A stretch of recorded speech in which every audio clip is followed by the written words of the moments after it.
Assalamualaikum warahmatullahi wabarakatuh.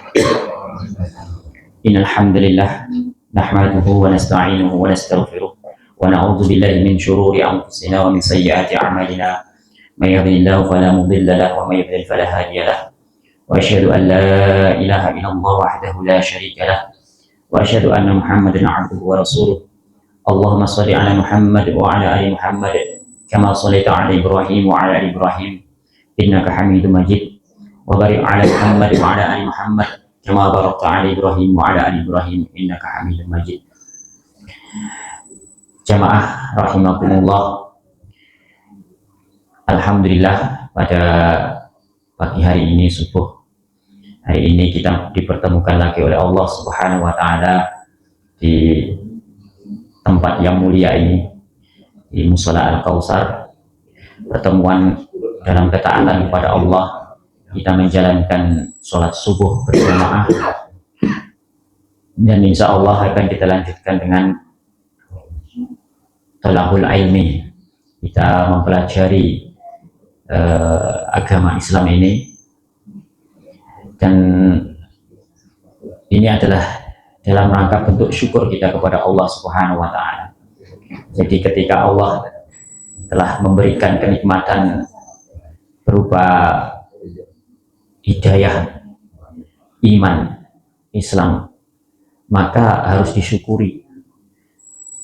Cara mensyukurinya adalah bagaimana kita semakin menambah ketaatan kita kepada Allah Subhanahu wa taala, sehingga dan tidak ada jalan lain untuk bisa menambah ketaatan kecuali kita dengan mempelajari agama ini. Tidak mungkin seorang itu langsung pintar, itu tidak mungkin. Pasti ada proses dia belajar. Dari anak kecil tidak bisa berbicara, dia menjadi bisa berbicara karena proses belajar untuk berbicara. Ketika sudah mulai tamyiz, usia tamyiz, dia mulai belajar cara naik sepeda. Wah, sebelumnya nggak bisa, akhirnya bisa naik sepeda. Begitu juga kita. Ketika kita ingin mengetahui bagaimana cara peribadahan atau menyembah Allah dengan sebenar-benarnya, maka harus dengan belajar. Makanya kenapa diutusnya Rasul untuk mengajari umatnya. Jadi tidak bisa kita hanya berdiam diri, kemudian yang penting aku Islam, nggak bisa. Dalam banyak ayat disebutkan amanu wa amilus sholihah, gitu. Beriman dan beramal soleh. Terus bagaimana bisa disebut amal soleh kalau tidak sesuai dengan yang dicontohkan oleh Rasulullah? Makanya supaya kita bisa beribadah itu sesuai dengan apa yang Rasulullah contohkan, otomatis itu sesuai dengan apa yang Allah inginkan. Tata cara beribadah sesuai dengan yang Allah inginkan. Maka kita dengan mempelajari ayat-ayat Al-Quran maupun mempelajari sunnah-sunnah Rasulullah SAW. Ini bentuk syukur kita atas nikmat iman dan Islam ini. Kemudian pada pertemuan kali ini masih kita melanjutkan tentang pembahasan seputar sholat berjamaah, khususnya yang berhubungan dengan shaf dalam sholat berjamaah. Pada pertemuan yang lalu telah kita bahas, diantaranya adalah bahwa diperintahkan, bahkan ada yang sebagian ulama yang mengatakan wajib untuk merapatkan shaf ketika sholat berjamaah, meluruskan dan merapatkan shaf.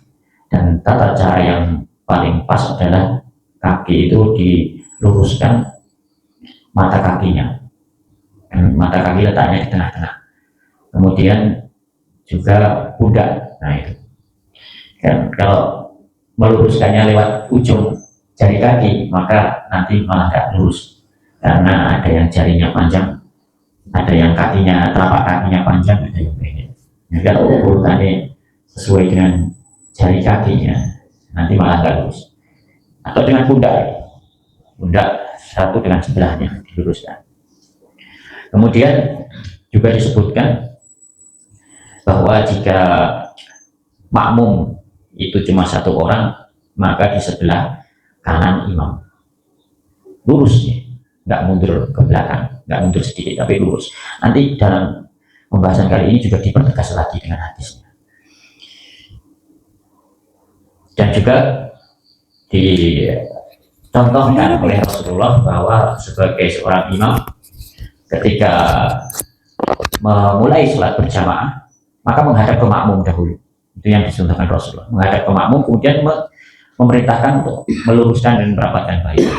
Jadi tidak cukup hanya imam menghadap kiblat kemudian cuma bilang istau wa'tadilu wa tarasu, tapi nggak peduli ya lurus kurung, tapi harus menghadap ke makmum karena bisa melihat ini barisan jamaah sholatnya sudah lurus atau belum, sudah rapat atau belum.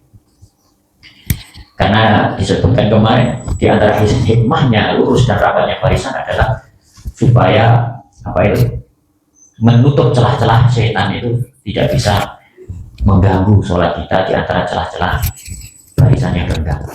Seperti itu. Kemudian kita melanjutkan pembahasan tentang pertemuan kali ini tentang bagaimana jika softnya itu banyak. Jadi tidak cuma satu soft.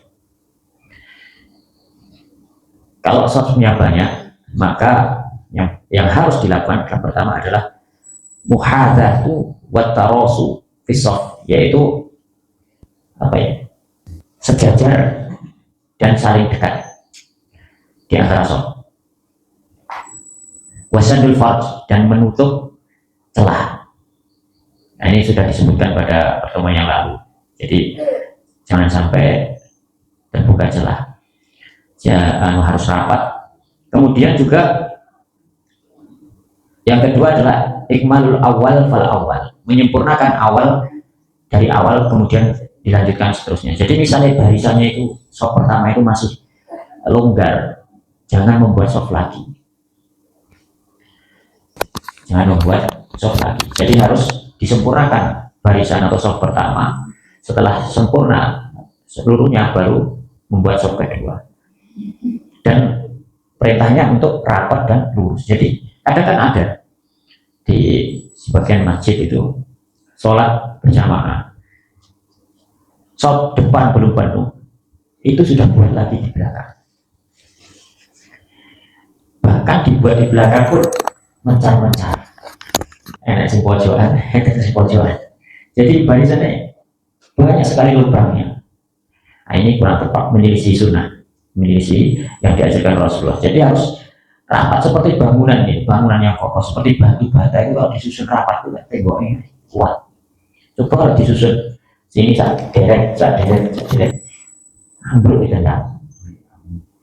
Angin masuk angin, nanti kena angin.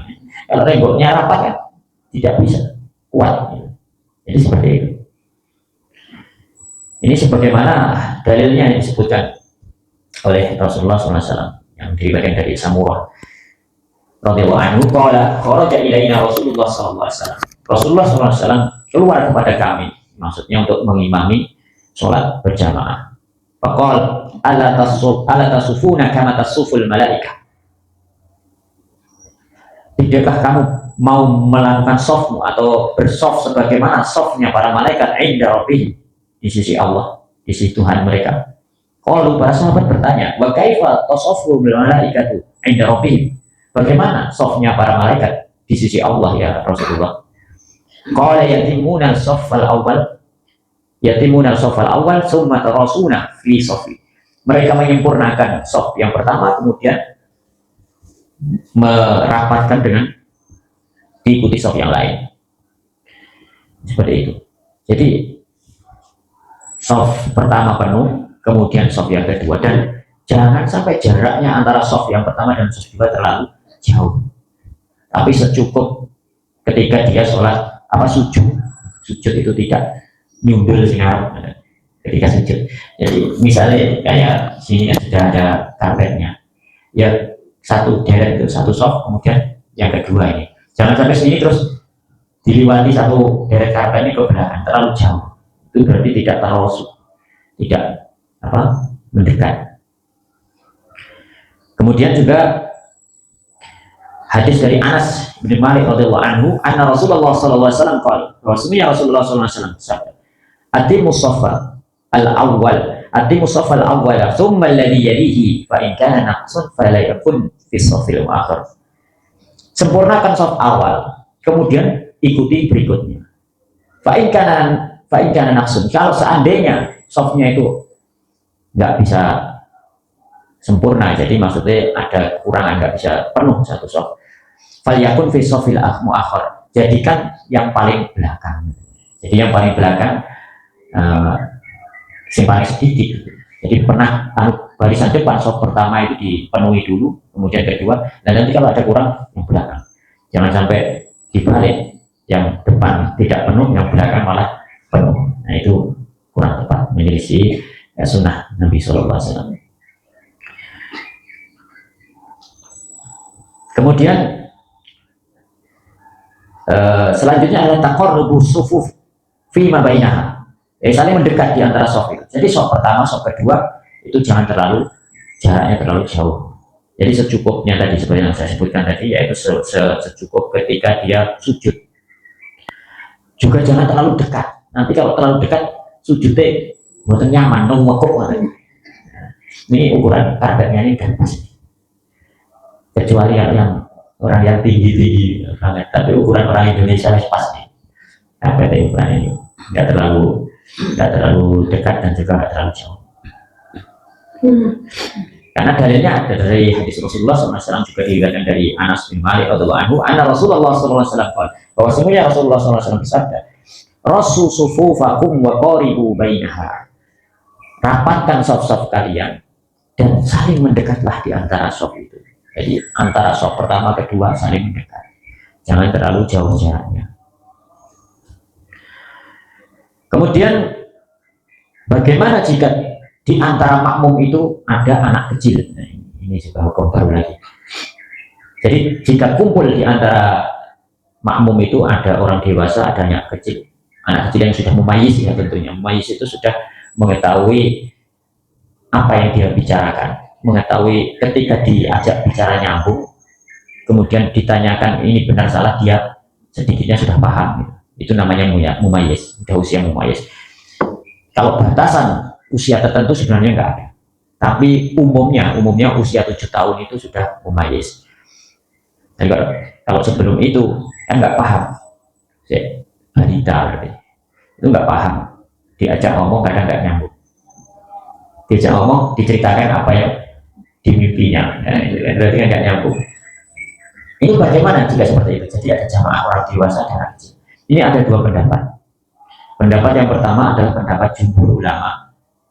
Mayoritas ulama mengatakan bahwa shafnya anak kecil itu paling belakang, walaupun datang ini bareng atau malah disi sing dewasa. Ini sing cilik kan suwegem pemenang kurun adanya anak yang mumayyiz itu nggak masalah, selama dia benar lafaz adanya tidak salah, nggak apa-apa, boleh. Nah itu dia datang duluan. Nah yang dewasa saya ngenteni komat baru berangkat ke masjid. Nah itu kalau pendapat jumhur ulama mengatakan bahwa tetap posisi anak kecilnya itu di belakang. Mereka berdalil dengan dalil diantaranya sabda Rasulullah SAW,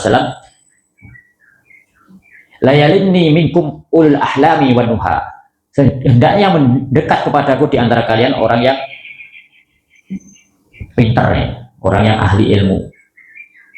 Nah, ini kan ada manfaatnya. Ini dalilnya yang berpendapat ya mayoritas ulama seperti itu, supaya anak kecil tetap di belakang.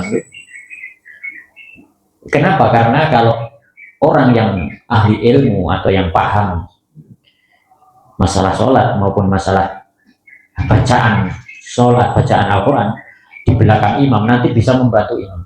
Jadi kalau imamnya lupa bacaannya, dia bisa nyambung, mengingatkan.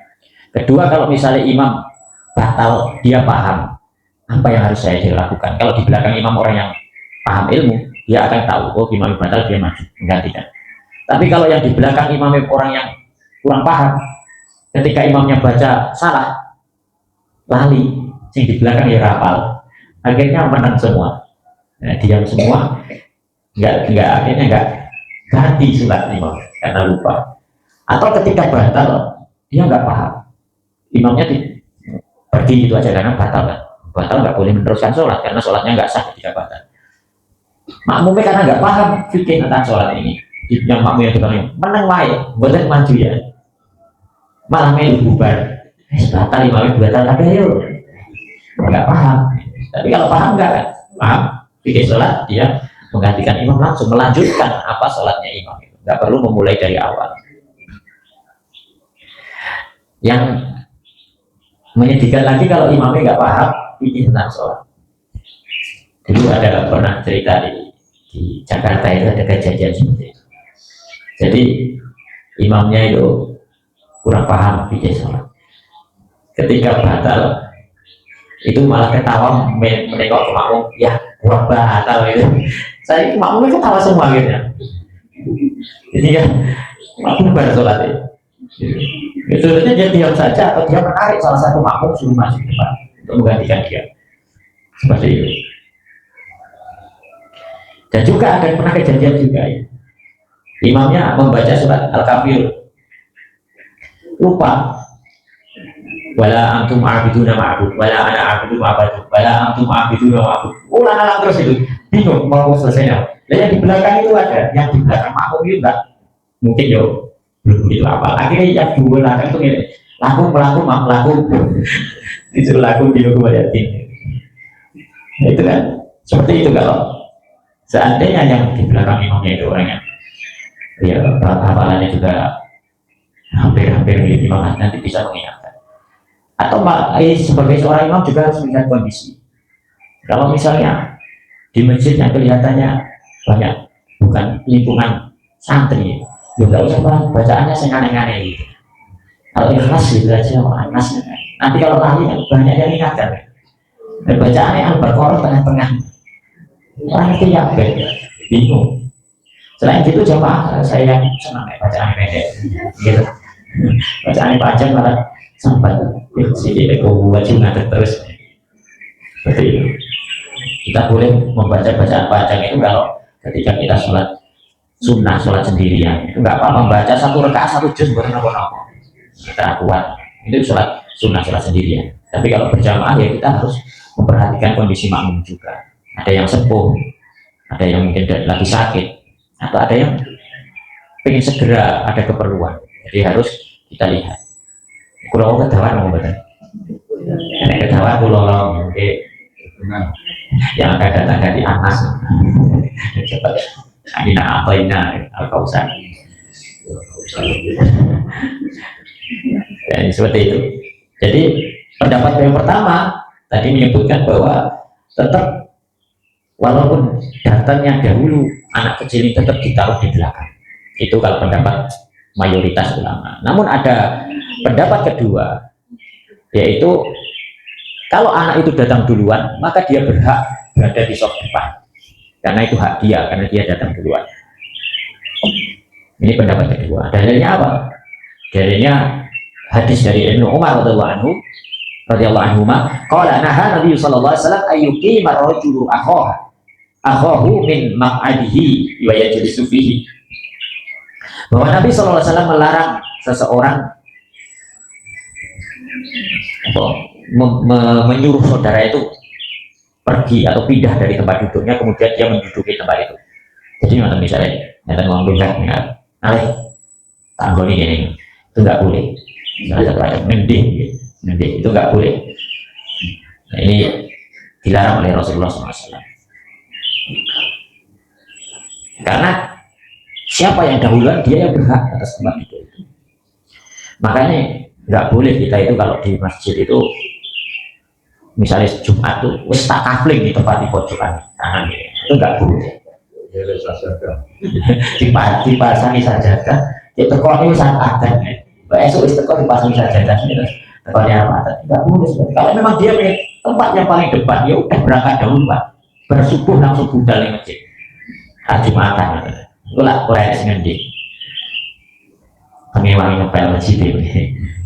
Jadi nggak dilarang oleh Rasulullah kita memindahkan orang lain kalau dia berhak di tempat duduk itu karena dia datang dahulu. Dan kedua adalah kadang perbuatan seperti itu. Misalnya anak kecil, dia sergap, anak kecilnya itu sergap ke masjid, bahkan sebelum azan dia sudah berangkat. Tapi ketika sudah mau ditegakkan sholat berjamaah, terus ada orang yang sepuh, cacil ini buri, akhirnya kadang sakit hatinya anak itu. Dia perasaannya tersakiti, terus dia takut, aku gahnya masjid ini, tak pindah masjid liane orang galak, tak miring, misalnya seperti itu. Ini malah bahaya, menjauhkan anak-anak dari masjid. Kalau memang anak itu sudah mumayyiz, ya, sudah bisa membedakan mana yang baik dan buruk, kemudian dia tidak rame, tidak gojek dewi, nggak apa-apa, dia berada di sof depan, sholatnya anteng, karena tidak akan mengganggu. Kecuali kalau sholatnya rame, jagongan dewi atau konconnya itu dipindah ke belakang. Supaya apa? Anak itu juga cinta ke masjid, dia bersegera ke masjid. Apalagi kalau diiming-imingi, teko dhisik dhewe 10.000. Gue telat 2.000. Seperti itu misalnya, semangat anak kecil tuh mas. Terus sholat tertib nggak rame, tambahi 5.000. Nah, nanti semangat. Tak miring ngeluh. Anak kecil berborong-borong ke masjid. Jadi bagaimana caranya membuat anak kecil itu cinta ke masjid? Ya, jadi di antara dua pendapat ini, yang pertama tadi pendapat bahwa anak kecil tetap di belakang walaupun dia datang duluan. Yang kedua adalah anak itu berhak di tempat di mana dia ketika sudah datang duluan di depan. Dari dua pendapat ini maka kalau menurut saya pribadi dia cenderung ke yang kedua ini. Jadi kalau memang anaknya itu anteng dan dia sudah sholatnya bisa tertib itu, maka nggak apa-apa dia di barisan depan, nggak harus di belakang. Kecuali kalau rame gitu, rame baru di belakang. Nah, kemudian ini pembahasan lagi yang hampir sama dengan yang kemarin, yaitu yang tentang bagaimana membentuk soft di antara para makmum. Ada yang softnya cuma satu, ini sudah dibahas pada pertemuan kemarin deh, yang diriwayatkan dari Ibnu Abbas itu. Nah ini ada hadisnya lengkap, ini saya bacakan saja. Kalau kemarin kan hadisnya kurang lengkap. Ibnu Abbas radhiyallahu anhu, dari Ibnu Abbas radhiyallahu anhu, qala nimtu inda Maimunah radhiyallahu anha. Aku tidur di sisi Maimunah, di rumah Maimunah, bibinya beliau radhiyallahu anha. Dan Nabi sallallahu alaihi wasallam indaha tilkalai, dan Nabi pada malam itu juga di rumah itu. Fatawaddu'a summa qama yusalli, kemudian Nabi berwudu, kemudian berdiri melakukan sholat. Fakuntu an yasarihi, kemudian Ibnu Abbas ini ingin sholat berjamaah bersama Nabi. Ini sholat sunnah, bukan sholat wajib. Kalau sholat wajib Rasulullah selalu di masjid. Kemudian Ibnu Abbas ini pengen jadi makmum, kemudian berdiri di sebelah kirinya Rasulullah SAW. Fa'akhadani faja'alani an yaminihi, kemudian Rasulullah mengambil Ibnu Abbas ini, digeret, dipindah ke sebelah kanan beliau. Jadi kan cuma satu, makmumnya ini cuma Ibnu Abbas saja, maka dipindah ke kanan beliau, kanan Rasulullah SAW. Fasolah salah sama rakaat, kemudian Rasulullah sholat 13 rakaat, berarti kan sholat malam ya, sholat sunnah. Ini menunjukkan dalil bahwa sholat malam itu ya boleh berjamaah, sholat sunnah. Sholat tahajud itu asal berjamaah. Sumanama hatta nafaho, kemudian setelah sholat selesai witir Rasulullah beranjak tidur lagi. Cuma tidurnya Rasulullah itu spesial nih. Beliau matanya tidur, tapi hatinya tetap terjaga. Hatta nafaho, nah ini sampai ada suara seperti udara, jadi rodok kayak ngorok. Wakana idah nama nafahon, dan Rasulullah ketika tidur itu seperti itu. Makanya nek enten garwane ngorok ya jadi loh. Rasulullah aja seperti itu. Ngorok, Rasulullah ya aja. Itu nikmat. Bisa ngorok nikmat, timbangannya ditahan ya Rasulullah berkali nikmat, jadi disyukuri.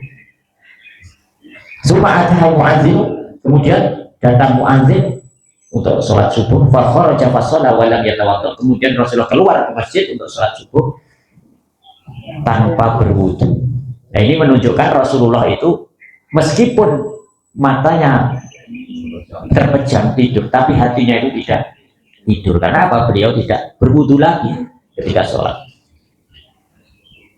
Kalau dalam riwayat lain malah disebutkan mata aku terpejam tapi hatiku tidak tidur. Jadi Rasulullah tahu apa kondisi sekitarnya meskipun dia tidur. Ini spesialnya, nggak boleh dibiasakan dengan kita. Nah, dewe tidur ngorok bablas kan dia apa ada kadang-kadang nggak dengar.